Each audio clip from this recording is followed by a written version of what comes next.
Hi, welcome back to the channel.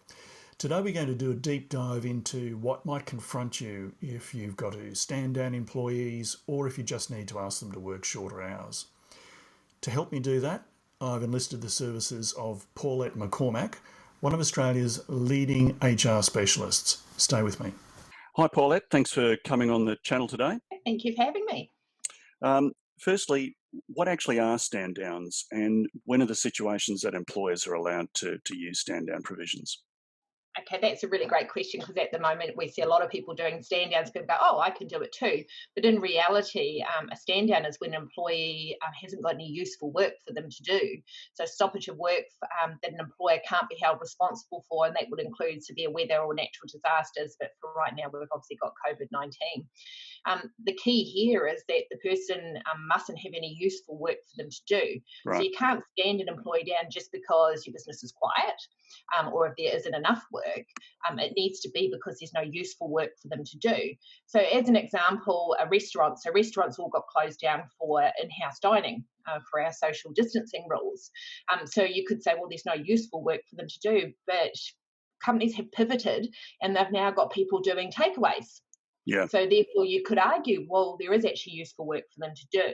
So you do have to look at each on a case-by-case basis in regards to that, because there's consequences of issuing an unlawful stand-down directive. You could be in breach of the Fair Work Act. Yeah. And where employees are wrongfully stood down and were otherwise ready and willing, able to work, you may have to also back pay them. Yeah. It's going to be hard enough coming out of the situation as it is without ending up with back pays as well. So it's certainly look at each on a case-by-case basis. It's not a blanket. You can do this. Right. So when employers are in the situation that they can reliably be confident that they can stand down some people, if they don't need to stand down everyone, can they pick and choose which employees they stand down and which ones they don't, or is there some guidance on that? Well, when it's because there's a reduction in trade volumes or merely, uneconomical to employ them, it wouldn't be considered a stoppage of work or a stand down. So again, you need to look at each case by case basis to look at each business unit. So there might be a business unit who's doing packing and deliveries. Well, you may still need them, but on the other hand, you may not need another department. So it might be one department gets stood down as opposed to another. But person by person, I think you'd probably be on pretty risky ground there. So again, you need to look at it case by case. So if we go back to a restaurant and instead of having all the waiters and the kitchen staff, and they've pivoted to doing takeaways only, they are probably going to still need the kitchen staff, but they may only need a couple of those waiters to be doing the packing and delivery work. But they may have a lot more waiters than they actually need. Can they select which ones they want? The idea, well, in restaurants as well, a lot of them are going to be casuals more so. So to keep the workforce, because you're going to need them when you come back as well, and we are going to come back, we are going to come through this, is to actually share the shifts. So have some, with the casual. So instead of doing, say, 20 hours a week, maybe do 10, but share it amongst all the staff. That's one way you could do it. Obviously, chefs with certain talents would be the ones you'd hold on to. So you need to look at operationally who's the most needed for right now. Right. Okay. Does there have to be a time limit for stand downs? Do employers say, hey, you're off for a certain period of time, or can it just be for the duration of the crisis? Oh, how long's a piece of string? Yeah. Right now, we don't know, do we? You could look, stand downs will be used. So if there's a machine breakdown, if we weren't in the COVID-19 situation, well, when do you know it's going to get repaired? So it's going to be around the communication, keeping up to date with your teams, keeping them informed what's going on as well. And that's also going to be important for building the relationship when they come back as well. And this is when you're really going to build loyalty with your teams. Right. And what kind of paperwork do employers need to give to their employees when the decision has been made to stand them down? So a letter on letterheaded paper to advise them that there's been a stand down. They will be able to use this to go to Centrelink and get some payments as well to prove that they have actually been stood down. So give your employees as much help as you possibly can to prove there's been a stand down situation. But for you afterwards, it will prove it, also avoid any doubt of what happened. Okay. We did this at this time. It's all dated. So there is that paper trail, and paper trails are so important. Okay, now let's look at the situation where you're not standing down an employee, but you just want to reduce their hours. Does that always have to be by negotiation, by agreement with the employee, or does the employer have some latitude? I'm talking about permanent employees and permanent part-times. Does the employer have some muscle there when if they say, look, there just isn't enough work, we need to cut your hours back. It's really, really good question, and one that a lot of people are facing at the moment as well. So the Fair Work Act does actually require consultation about changes to rosters or hours of work. So the employer needs to provide information to employees about the change.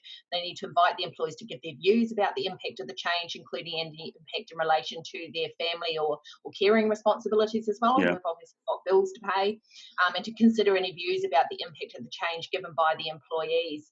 It may be, I always say to my clients, just be authentic and honest. This is where Hmm. we are, guys. This is not a situation we wanted to be in. This is what we're looking at doing, but we need your agreement to do it. If anyone else has got any other solutions, like maybe taking annual leave or taking unpaid leave or anything else, then please come forward with it. What you can't do is you can't coerce them into accepting it, so you can't force them into it. You can't threaten them with redundancy if they don't do it. So you do need to mutually agree. And I would hope in today's economy and the way things are, that employees would be grateful that they're still Yeah. going to have some Yeah. form of job. Yeah. Okay. And what about long-term casuals? Casuals, by definition, are people who can have expandable and contractible lengths of employment per week. Can Mm. employers, for long-term casuals, people who've been there for more than 12 months and have got a fairly constant expectation of the hours that they're doing, can employers just shrink them back as they require? So depending on what's happened around the casual conversion as well, bearing in mind that came through for the long-term casuals, for anyone who's worked systematically and regularly for a period of 12 months or more, they are entitled to convert to permanent full-time part-time. So going back and look what happened around that process. Did you give them that section within their award to let them know? Have you given them the opportunity to opt in and opt out? Always caution with casuals, again, looking at each case by case basis. Look at what the last 12 months, last 24 months have been with their work and the nature of it.